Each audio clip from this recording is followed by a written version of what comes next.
Hi everyone, thank you for joining us for this episode of the Step Outside series. My name is Katie Donaldson. I'm the communications specialist here at the School of Natural Resources and the UT Institute of Agriculture. Today joining me is Mallory Cogburn. She is a 2020 graduate of the Wildlife and Fisheries Science graduate program. She's also, an alumni from our undergrad program. Thank you for joining us today. Thanks for having me. And you recently went on the Tropical Ecology, Conservation, and Field Methods course in Belize with Adam Willcox. Yes. And what made you want to go on that?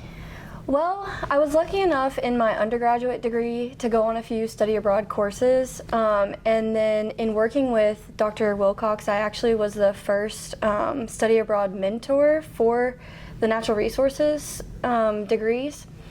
So that kind of got me interested in studying abroad in general, specifically for agriculture and natural resources, because the options are abundant across the globe, but it's just not as promoted here on ag campus as it was on main campus. And then in grad school, I actually did a side project in Belize and was a grad student mentor for a NEFA undergraduate research project for Dr. Willcox. So that really got me invested in the culture, the natural resources down there, and sort of the sustainability side. So when Dr. Willcox was looking for help with this course, I was more than happy to volunteer. And this program specifically, did you do that during undergrad? I did not take this class during undergrad. It was offered, but because of switching majors, etc., I wasn't able to take the course. So it was really interesting to see this side instead of the undergraduate research side. And when did he first reach out to you about going on the trip? He first reached out to me sometime in the spring, maybe March or April.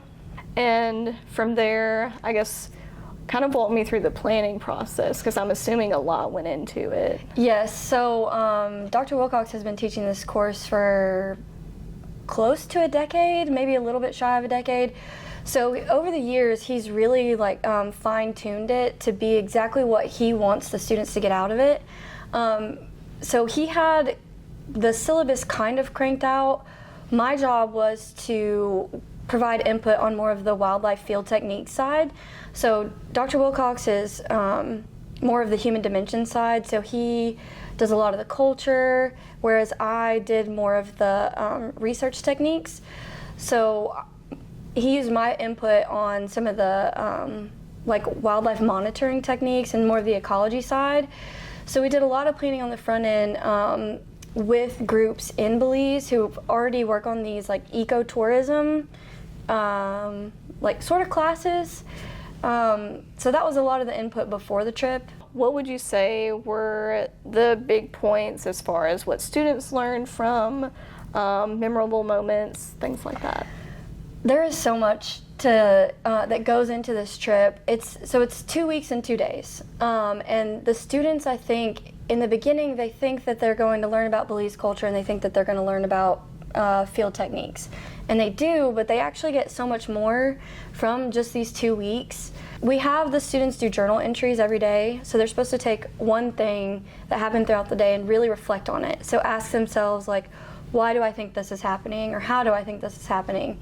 And over the span of time, seeing the evolution of their critical thinking about what was going on around them, that trip is so impactful, because not only most of the students are usually invested in natural resources to some degree. That's part of the class, right?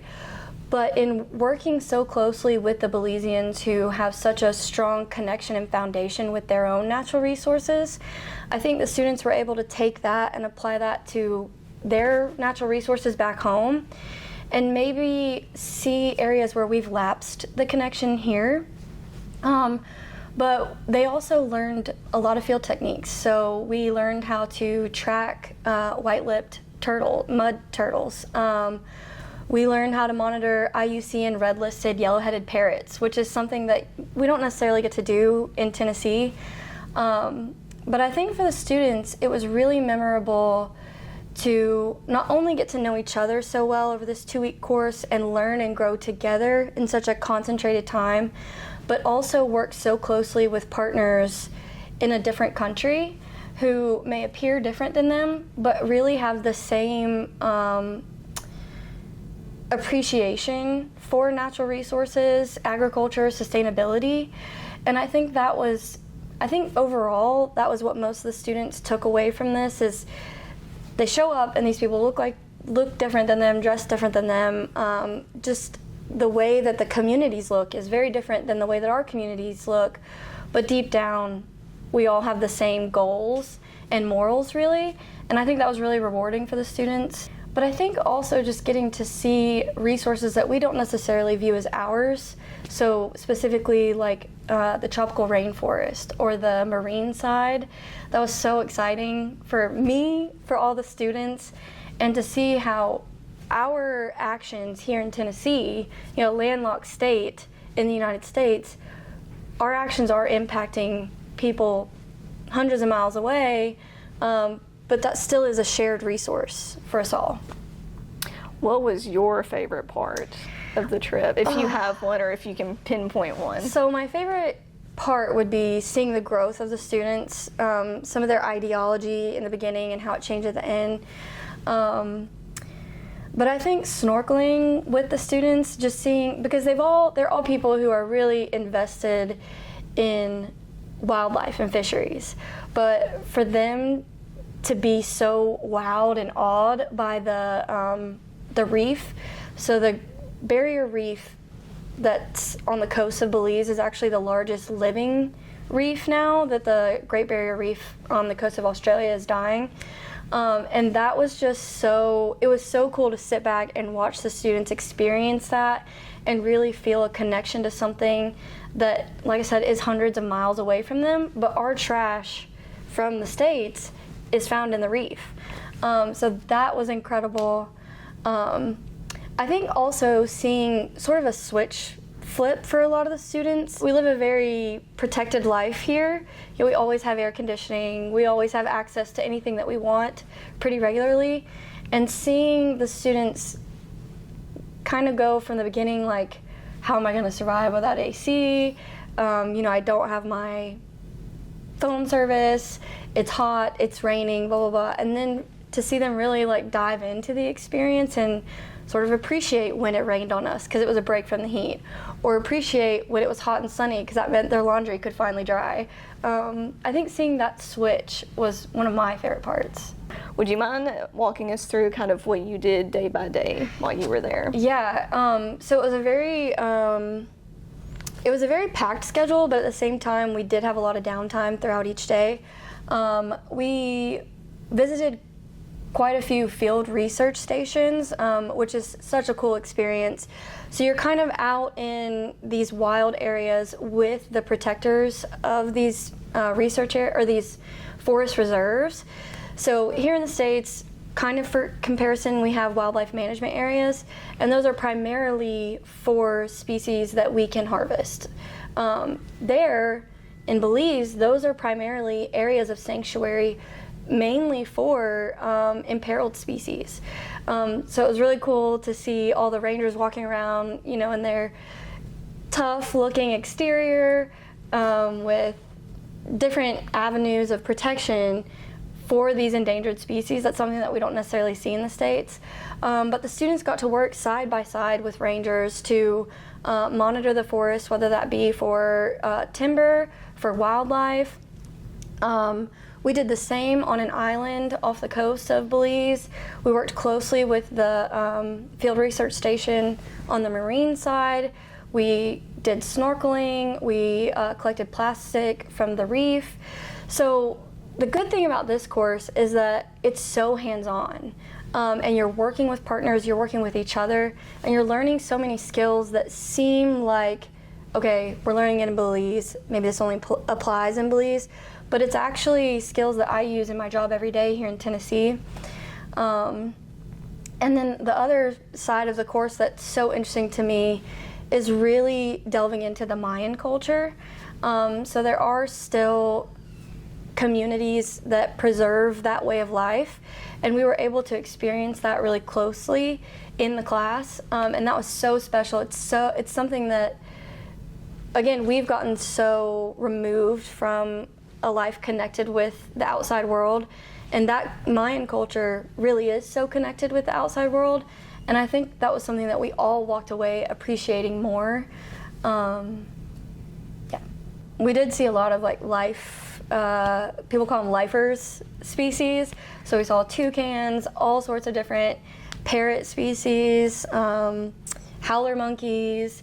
We saw so many things that you can only see in a certain portion of the world, and we were lucky enough to be less than 100 yards from these species. So I think that was also really special for me and the students. Were there any species in particular that you were excited to see? So I personally have never seen a toucan in the wild. My last time in Belize, I was in a different region. The benefit of this class is that you kind of bounce around and really get a feel for all the different regions of Belize, but I never saw one in the wild. I only saw one at the Belize Zoo, which is an exceptional zoo, by the way. But we did see pairs of wild toucans at one of our stops every single morning. That was so special. And then one of my focuses in my job is bat ecology. And when I was in Belize last time, my side project was actually on vampire bats. So on my bucket list was the greater bulldog bat, or the fishing bat. And we were at one of the research stations doing crocodile monitoring at night. And that involved looking for eye shine with spotlights over the lagoon at night. And through our spotlights, we could see these huge bats scooping up fish out of the water. So it was a greater fishing bat. And I lost my mind. I thought it was so cool. And the students were like, oh my gosh. It was amazing. That's so cool. And definitely something, like you said, that we will never see that here in Tennessee. Right. And half of us don't even know. I mean, before I looked into the species of Belize, I didn't even know a bat like that existed. But that was really special. I think every single day something that gave me chills or I had to write down so I never forgot happened. Switching gears, sort of, you're a biodiversity biologist with the Tennessee Wildlife Resources Agency. Yes. Did you learn or see anything specifically on this trip that you would like to kind of bring back to what you currently do here in Tennessee? Absolutely. You know, after we collected the students' journals the first round and I saw how deep their reflections were, I actually started journaling myself, doing the assignment myself.